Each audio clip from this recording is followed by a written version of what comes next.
Praise the lord.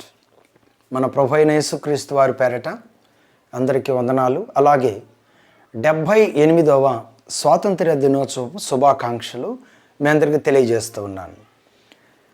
1 కొరింథీయులకు రాసిన పత్రిక 7వ అధ్యాయము 22వ వచనం ఇలాగూ రాయబడి ఉన్నది. ప్రభునందు పిలువబడిన దాసుడు ప్రభువు వలన స్వాతంత్రం పొందినవాడు. ఆ ప్రకారమే స్వతంత్రుడై ఉండి పిలువబడిన వాడు క్రీస్తు దాసుడు.